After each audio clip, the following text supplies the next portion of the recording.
apa visioner dari anak muda tadi. Saya bilang. Nah itu perlu kita bumikan gitu. Tadi tidak lepas dari potensi. Jadi ayo kita bangkitkan potensi Bengkulu untuk menuju Bengkulu maju dan masyarakat sejahtera. Jadi itu mungkin ya. Jadi potensi. Jadi kita yakin tidak akan suatu daerah itu maju kecuali dia bangkitkan dari potensi daerah itu sendiri. Nah tadi seperti kita di kota Bengkulu ini harus lompatan kan potensi ini. Jadi potensi ini salah satunya potensi kota kabupaten. Nah tadi Bung Dempo seolah gubernur akan datang itu katakan kan visioner itu. Cuma Curup ini jadikan jangan lagi ibu kota kabupaten, tapi Curup ini sudah menjadi kota otonomi baru. Kalau otonomi baru kan masyarakat perkotaan. Nah, kan ada lompatan. Nah, ini visioner sekali gitu.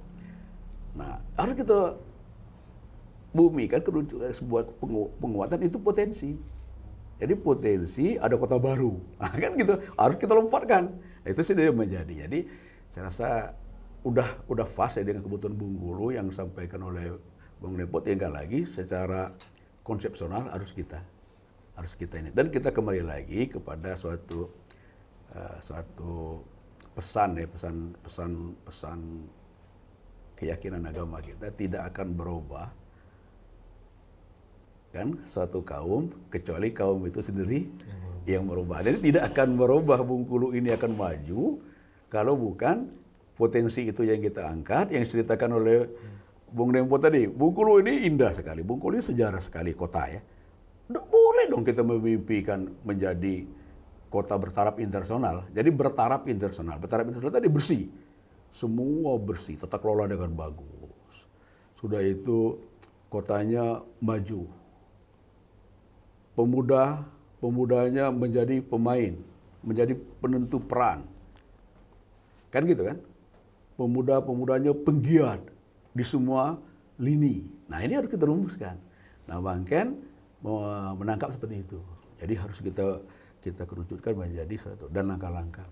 Jadi benar dan apa yang sampaikan anak muda tadi harus kita rumuskan menjadi rumusan-rumusan yang harus kita gerakkan. Nah, tapi ada dua kata kuncinya. Pelakunya nanti yaitu pemuda. Itu harus menjadi lokomotif dan bisa melakukan gerakan yang mengungkit potensi itu.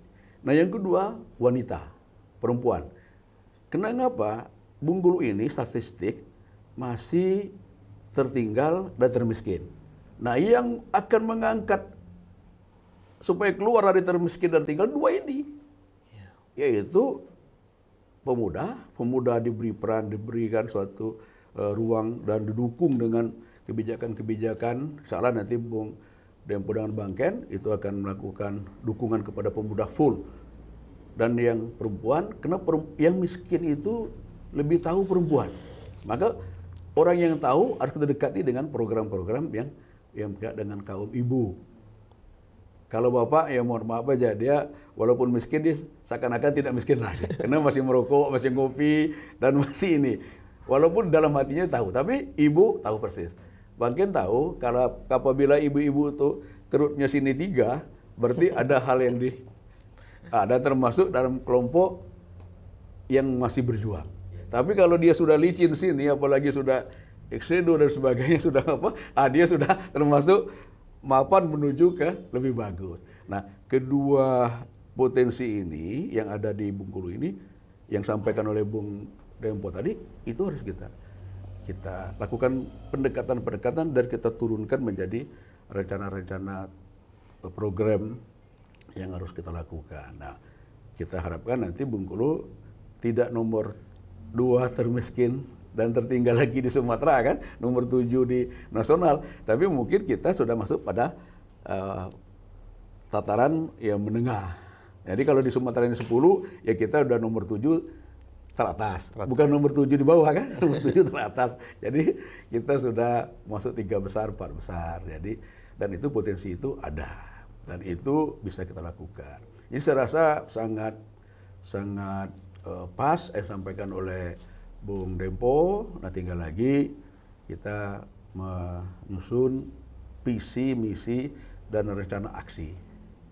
Jadi mungkin rencana aksi itu bikin, ya kena Bang Ken ada juga pengalaman lain, mungkin kita bikin tahapan awal apa, tahapan menengah apa, tahapan di akhir 5 tahun ke depan itu apa gitu. Sehingga tahapan-tahapan itu bisa kita ukur dan bisa kita imbangi dengan tentunya ya ada dua pendekatan, itu pendekatan bottom up dan top down.